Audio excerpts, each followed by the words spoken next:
கடக குரு பெயர்ச்சி இது பொதுவாக உலக அளவிலையும் மக்களுக்கும் என்ன மாதிரியான நன்மைகளை தர்றதா இருக்கு மேம்? கண்டிப்பாம்மா. இது பாருங்க, நீங்க சொன்ன மாதிரி 12 ஆண்டுகளுக்கு ஒரு முறை தான் கடகத்துல குரு பகவான் உச்சம் பெற்று அமர்வார். காரணம் என்ன அப்படின்னா, அவர் ஒரு ராசிலையும் ஒரு வருஷம் சஞ்சாரம் பண்ணுவார். அப்ப திருப்பி இதே மாதிரி ஒரு குரு பயிற்சி வரத்துக்கு ஸ்டில் நம்ம பார்த்தீங்கன்னா 12 வருஷம் காத்துட்டு இருக்கணும் அப்படின்றது.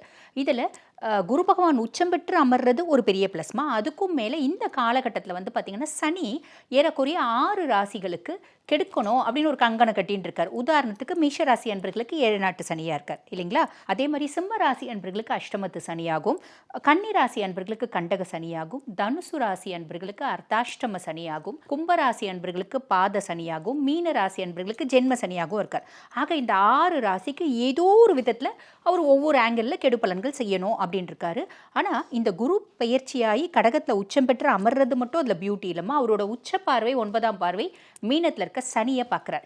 அப்போ சனி முழு சுபர்னோட பார்வையினால் கட்டுண்டு கிடக்க போகிறாரு, ஆல்மோஸ்ட் நல்லிஃபை ஆகிட போகிறாரு, பிரீத்தி ஆகிட போகிறாரு அப்படின்னு சொல்லலாம். அப்போ யார் யாருக்கெல்லாம் சனியினால் ரொம்ப கஷ்டத்தையும் இன்னல்களையும் இடையூறுகளையும் சந்திச்சாங்களோ அத்தனை ராசி, இப்போ நம்ம சொன்ன 6 ராசி பார்த்திங்கன்னா சனியினோட தொல்லை எங்களுக்கு இல்லைப்பா அப்படின்னு நிம்மதியாக இருக்கக்கூடிய காலகட்டம்.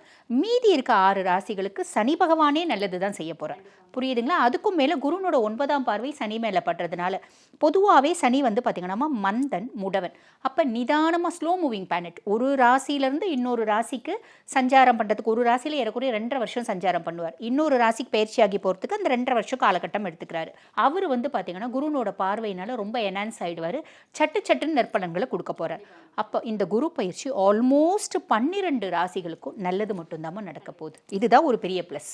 26 வருட நம்பிக்கை, லட்சக்கணக்கான சந்தோஷ திருமணங்கள். கல்யாணம்னாலே தமிழ் மேட்ரிமோனி தான்.